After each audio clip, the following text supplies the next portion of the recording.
So usually with my games, I use the 5-4 bonus, the coin boost, and the bubble boost. But for this game, I did not want to use the bubble boost because those games usually result in over 100 million. And for this game, I didn't want to do that specifically to show the gameplay of a 20 million or 30 million game, which is still really good.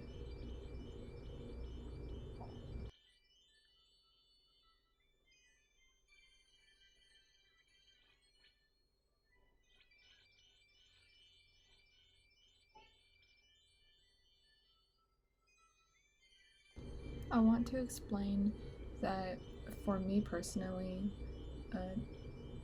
there's a big difference between using the bubble boost and not using the bubble boost, which I will say the bubble boost does give me over 100 million, and not using it usually doesn't give me 100 million, and that could be true for someone else also, or it may not, but it is true for me so far, and I just want to explain that.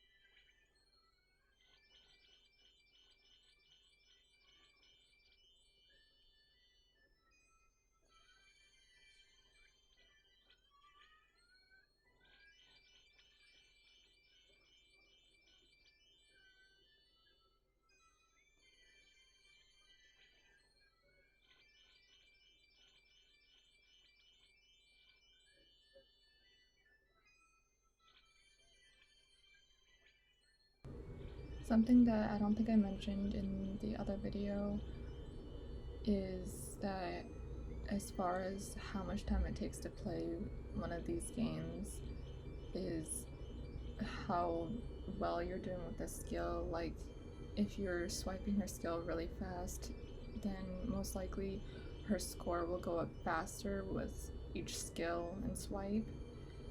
But if you're tired, then it probably won't go up as fast.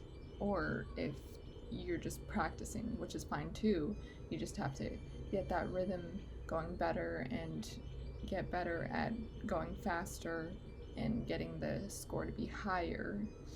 And the time for that doesn't really make a big deal. Like, if you take a slower time, that's okay too.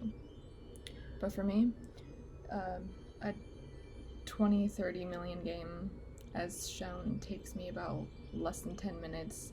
100 million game maybe takes me a half hour, and anything higher than that, much higher, would be surprisingly only a few hours. But it'll keep going up as I do longer games with higher scores, and you figure out how much time it takes for you, and you don't have to put a whole day aside unless you're just practicing.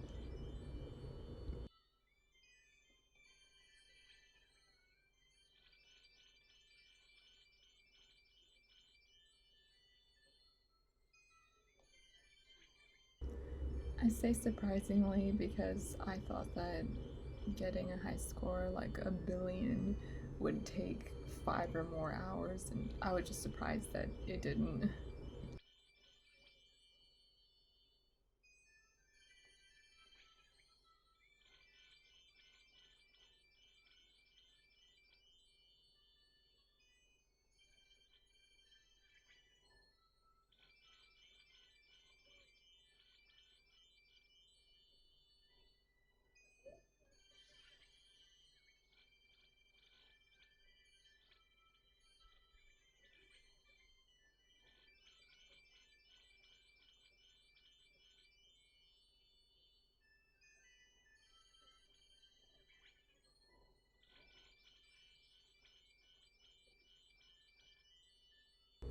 Now, a tip about time bubbles is that yes, the chains do matter, and you have to get enough room for your chain in order to get any time bubbles.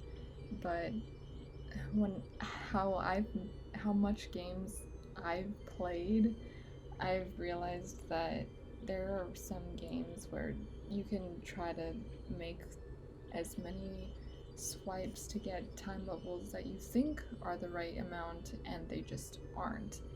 And I think it just really depends on the the rate that the game gives out, like the possibilities that the certain swipe turns into a bubble that is a time bubble, but you really don't know. And that is why I recommend that if you want to get time bubbles, despite that probability, you just need to keep swiping, swiping, swiping as much as you can and hope that at least some of them or one of them are time bubbles. I mean, I really admit that is what I think about every game, whether the probability of time bubbles is going to be good in the game.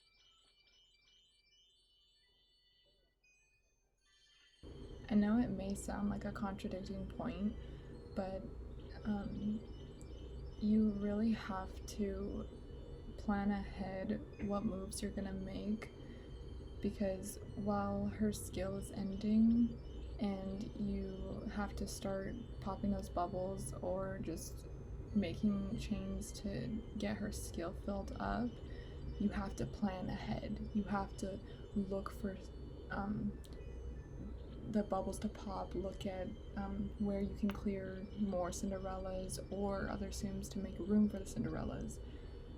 And as as much as that seems like a little bit too much to think about, um, you do want to remember to stay calm and really just have a good time playing. That is important.